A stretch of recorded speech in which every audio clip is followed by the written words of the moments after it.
Olá, bom dia para você. Apesar de ser do interesse dos bancos pesquisar a situação econômica dos seus clientes nas operações financeiras, agora esses próprios clientes é que deverão pagar pelo serviço. É que o STJ considerou legal a cobrança, não só dessa, mas também da taxa de abertura de crédito bancário. O Pronto Atendimento de hoje vai falar sobre direitos do consumidor. O programa também está sendo transmitido pela Rádio Cultura Brasil, 1200 AM.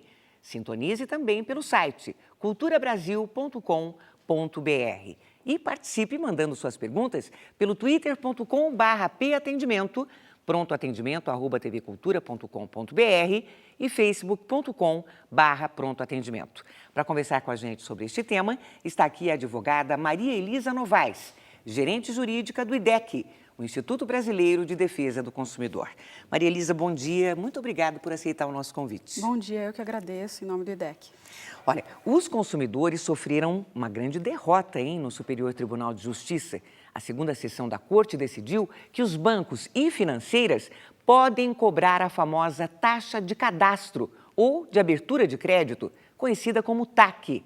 Vamos ver a reportagem. A taxa de cadastro é contestada pelos institutos de defesa do consumidor e serve, segundo os bancos, para custear a pesquisa sobre a situação financeira do cliente. As únicas exigências feitas pelo STJ são que a taxa de cadastro conste em contrato e esteja dentro da média do mercado. Uma pesquisa recente revelou que as taxas variam de R$ 30 a R$ 800. As mais caras são as cobradas nos financiamentos de automóveis. Na ação julgada pelo STJ, um consumidor do Rio Grande do Sul reclamou que teve que pagar R$ 500 de taxa de cadastro para financiar R$ 22 mil na compra de um carro, ou seja, mais de 2% do valor do empréstimo. O consumidor tinha ganho a ação na primeira instância, mas o banco recorreu ao STJ. Por mês, a Justiça recebe entre 20 e 30 mil ações de consumidores inconformados com a cobrança da taxa de cadastro. Maria Elisa, e agora? O que o consumidor tem que fazer? Ele tem que pesquisar e ver qual é a melhor agência, qual o melhor banco para ele ter uma conta? Sim, é importante também que se faça uma diferença. Essa decisão do STJ, ela ainda não foi publicada, que é o que eles chamam de acórdão, que é o voto de cada ministro, e isso fica disponível no Diário Oficial. O STJ provavelmente deve ter falado sobre contratos antigos, contratos celebrados antes de uma resolução de 2008, em que o Banco Central, o Conselho Monetário Nacional, já definiram que tarifa de abertura de crédito é proibido cobrar, assim como a tarifa de boleto. Não pode mais cobrar esse tipo de tarifa. O que se cobra hoje é uma tarifa de cadastro, que realmente serve exatamente para que o banco pesquise o nome do consumidor, cubra custos administrativos.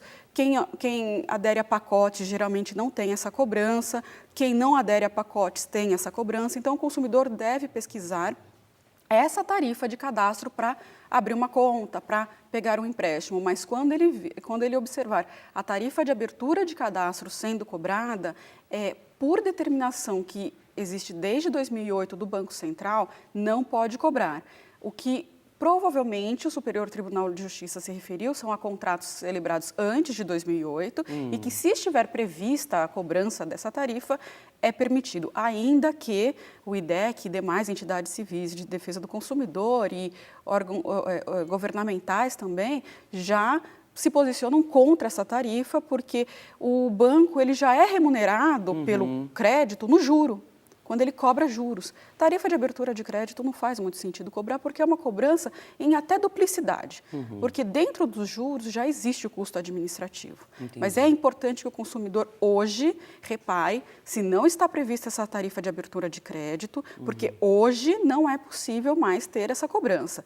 Tarifa de cadastro no início de relacionamento, seja por um empréstimo, seja por uma conta, ok, pode ser cobrado. Mas hoje não é possível mais cobrar tarifa de abertura de crédito nem boleto bancário. Hoje o que pode cobrar é tarifa de cadastro uma vez só, no início do relacionamento, ou seja, abriu a conta, cobrou, pegou um crédito com um banco que eu nunca tive conta, cobrou, mas se você tiver conta no banco e pegar um crédito, não pode haver cobrança nenhuma, nem de tarifa de cadastro. E o consumidor pesquise está sempre em torno de R$30, R$50 nas agências bancárias. E é importante que o consumidor tome atenção com essa tarifa, porque ela é pesada, mesmo sendo com R$30, quanto mais 500. Com certeza. Existe, o IDEC, ele disponibiliza um canal, no site é possível analisar tanto essas taxas quanto o comportamento dos bancos? Sim, recentemente o IDEC fez um estudo sobre reajuste de tarifas, como estão as taxas de juros, está publicado no site do IDEC. E também nós temos um portal que você pode entrar pelo site do IDEC também, que é o Guia dos Bancos Responsáveis. Guia dos Bancos Responsáveis? Sim, é uma avaliação das 6 maiores instituições financeiras do país sobre 3 aspectos, tanto da relação com o consumidor, quanto a relação com o trabalhador do banco, quanto a relação com financiamentos realizados se tem preocupação ambiental. Mas, principalmente no que se refere ao consumidor, há uma avaliação tanto do que o banco respondeu, quanto do que a prática indica por meio das pesquisas que o IDEC já realizou. E lá a gente pode avaliar qual prática indevida do banco, prática de cobranças abusivas, práticas de cobranças vexatórias do consumidor, entre outras práticas. O consumidor pode entrar nesse site, olhar a avaliação do banco, se ele tiver alguma reclamação contra o banco, ele pode mandar um recado para o banco e também um cartão amarelo que é exatamente uma forma de alertar o banco que existe uma reclamação contra ele e se mobilizar exatamente, o consumidor também deve se mobilizar contra uma prática que ele está vendo indevida. E é uma forma de mobilização e reclamação do consumidor, que vai chegar à instituição financeira. Que legal. Olha, então na tela a gente tem o endereço desse portal, né, onde as pessoas podem acessar e ter essas informações. Chegou uma pergunta aqui. O Paulo, ele escreve o seguinte: o meu pai faleceu em 2007. Desde o ano passado, temos recebido telefonemas de agências de cobrança com relação a uma suposta dívida dele junto ao Banco do Brasil, desconhecida por nós. Hoje foi a 4ª agência de cobrança que avisou que os telefonemas não vão parar, enquanto um responsável pela suposta dívida não se manifestar. Pediram meu e-mail, eu neguei, enfim.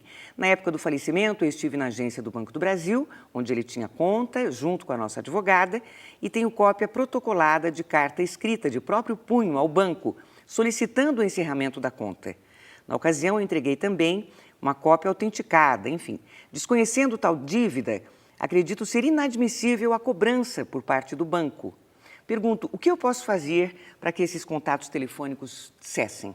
A primeira providência o consumidor realmente tomou, que foi se dirigir à instituição financeira e encerrar a conta como responsável pelo inventário do pai.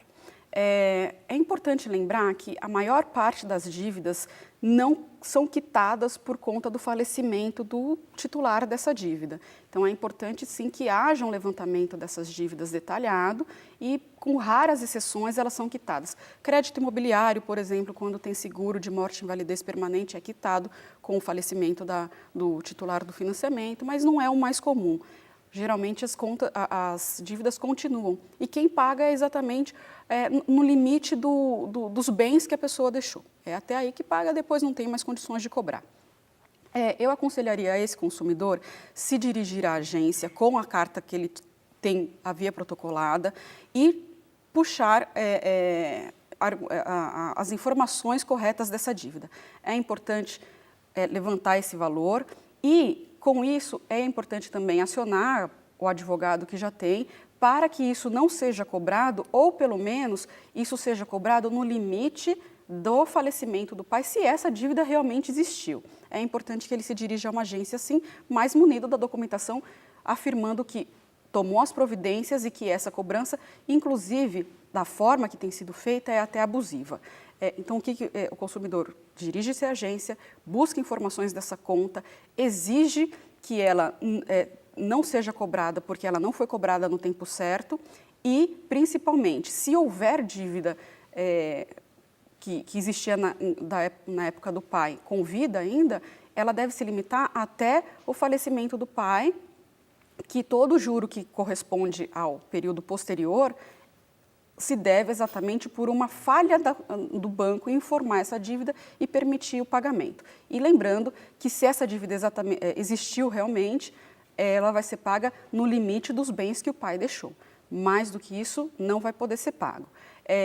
Além disso, como o banco não tomou conhecimento, não demonstrou conhecimento dessa dívida antes, se ele quiser cobrar e essa dívida for devida mesmo, ele vai ter que ir ao inventário e fazer uma espécie de sobrepartilha. Entendi. Então, o que o consumidor deve fazer é se precaver um pouco mais.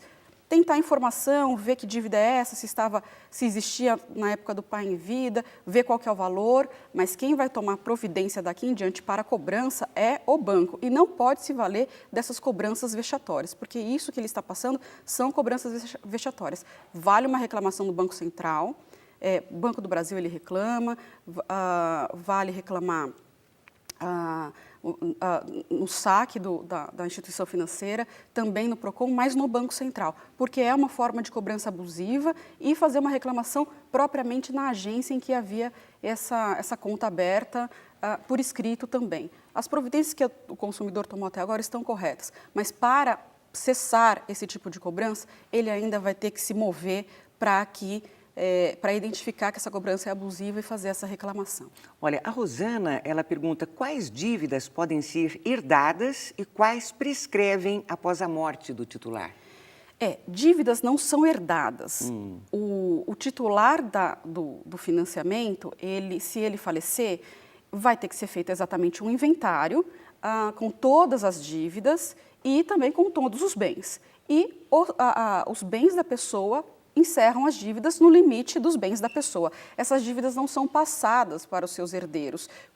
Quem paga a própria dívida é o bem que a pessoa deixou.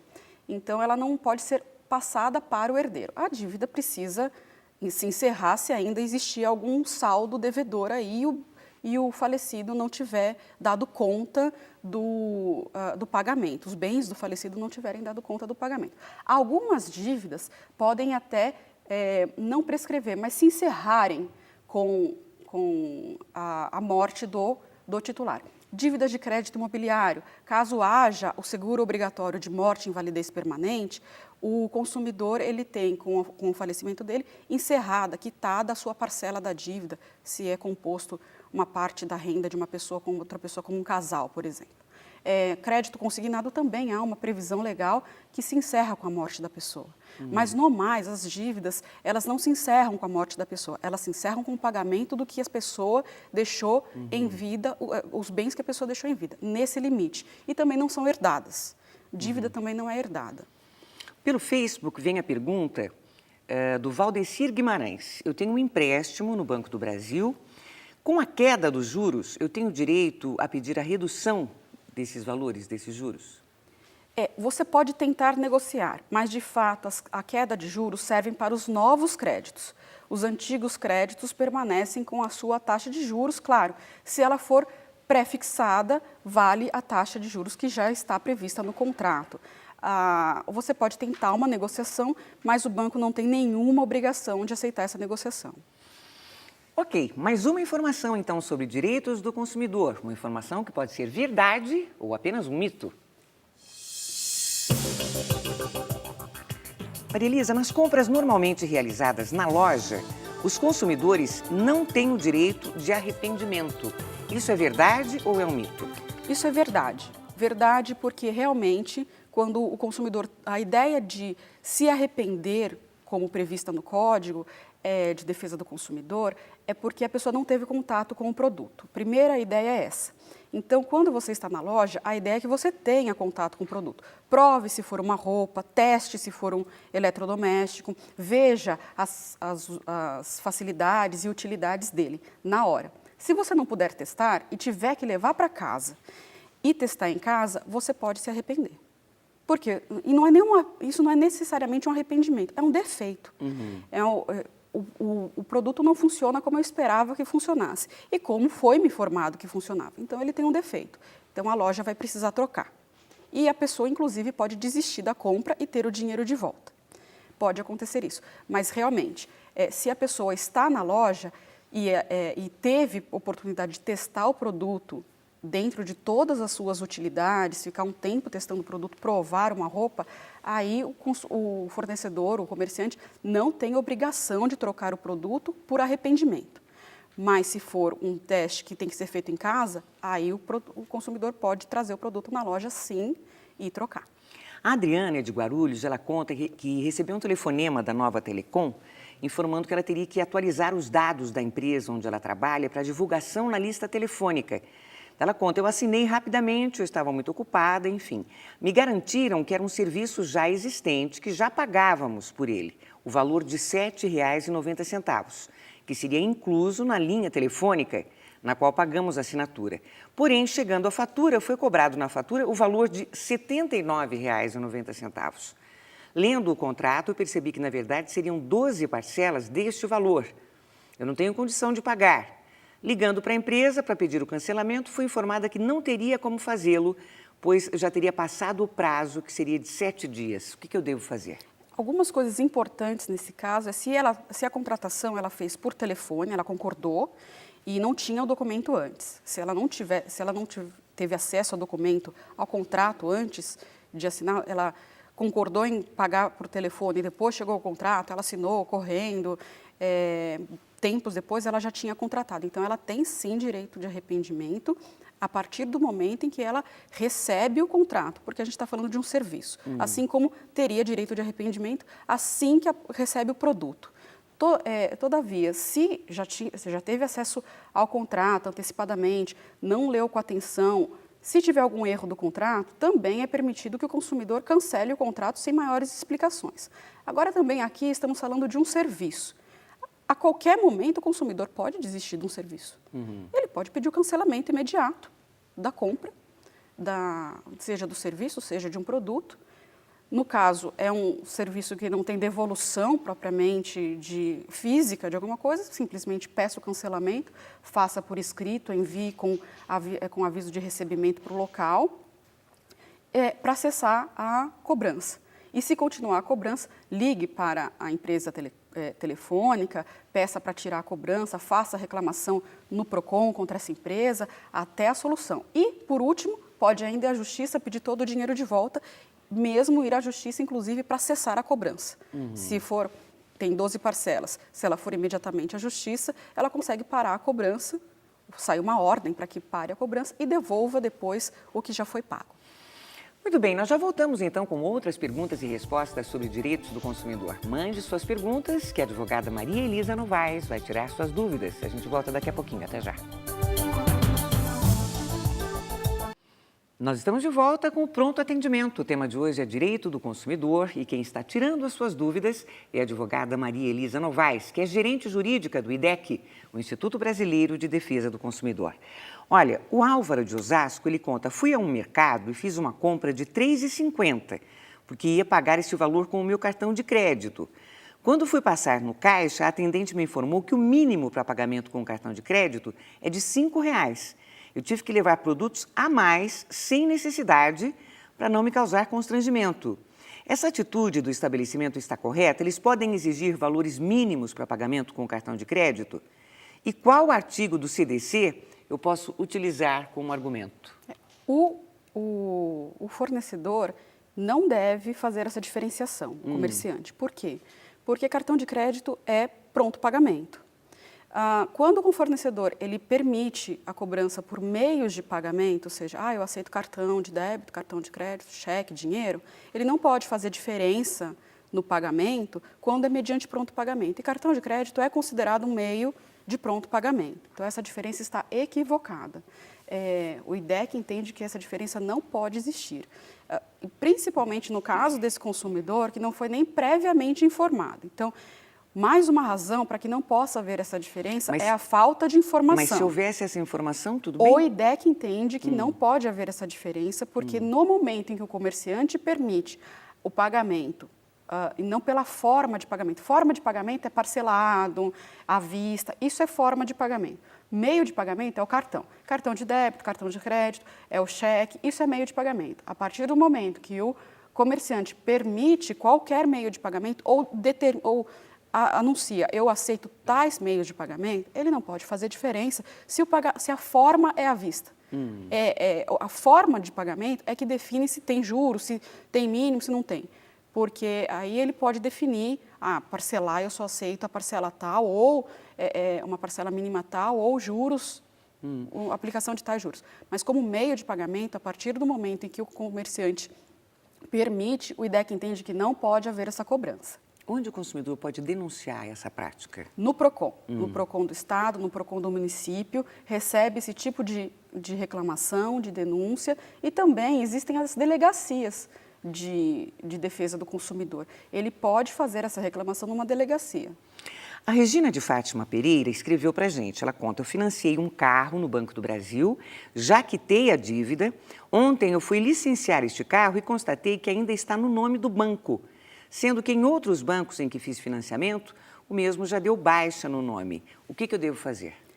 É responsabilidade da instituição financeira, sim, ao fim do pagamento, do financiamento, dar a informação para o DETRAN para que o próximo licenciamento já saia no nome do consumidor. Claro, depende do tipo de crédito que o consumidor utilizou. Se for um financiamento propriamente dito, um empréstimo, é assim que funciona. Se for um arrendamento mercantil, que não é, todo mundo acha que é empréstimo, mas não é, aí o bem fica no nome do banco e depois o consumidor precisa fazer como se fosse uma venda, uma transferência para o nome dele e paga todas as transferências, todas as taxas de transferência.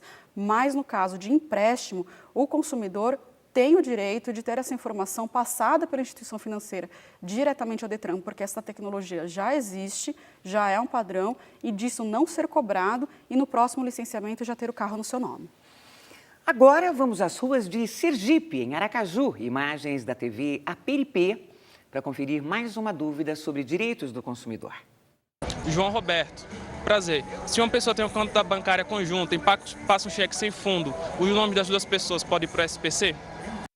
O nome das duas pessoas? O consumidor pode correr esse risco, sim, porque os recursos na conta bancária, se solidária, conjunta solidária, são de ambos. Se houver, claro, um cheque, se não for solidária, existe a obrigação de os dois assinarem o cheque.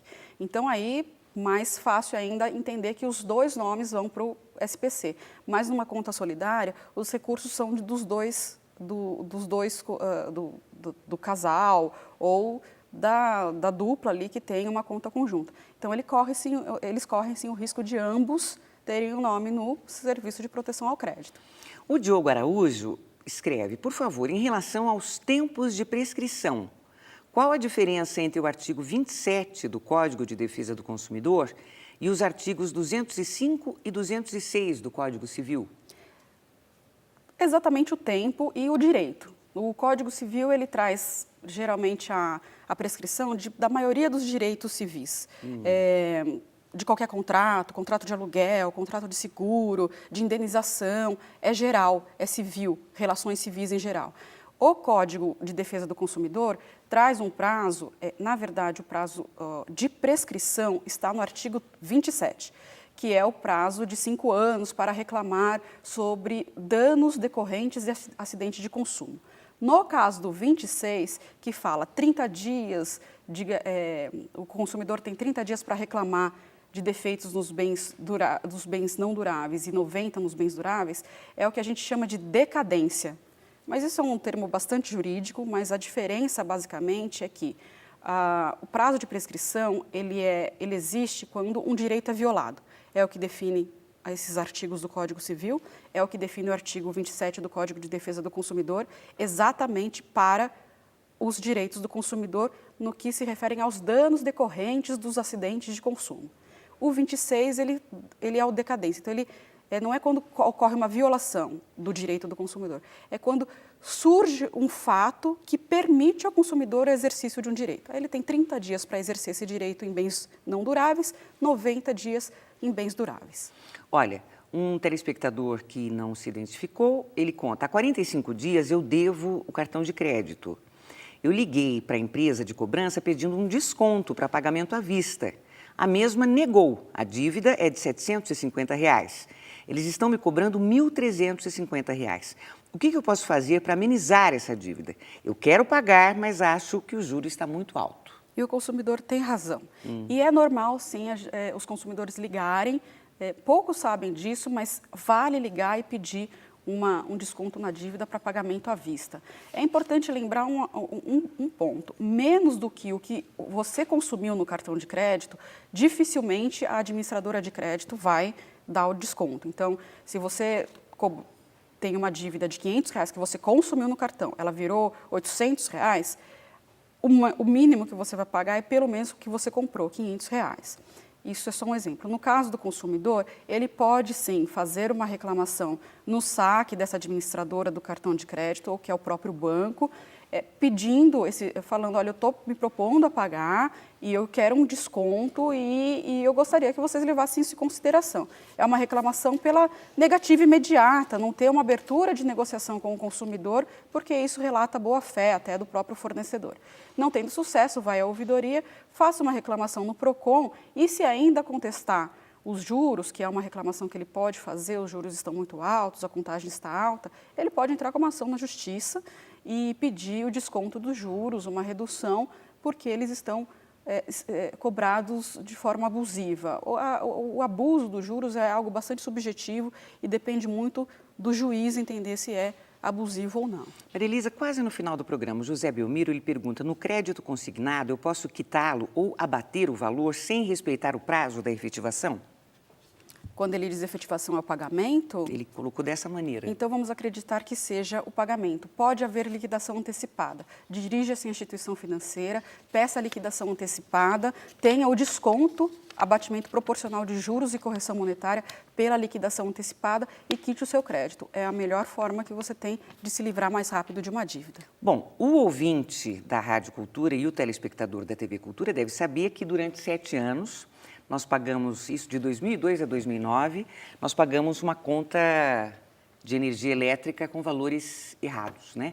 Esse erro foi reconhecido já pelo Tribunal de Contas da União, não é isso? E acabou gerando um lucro aí indevido de 1 bilhão. Agora, como é que está essa questão? Está sendo julgada a devolução desse dinheiro para a gente, Maria Elisa? Sim, é 1 bilhão por ano. Então, a gente tem aí de 7 bilhões, são 7 anos, é uma estimativa de 1 bilhão por ano.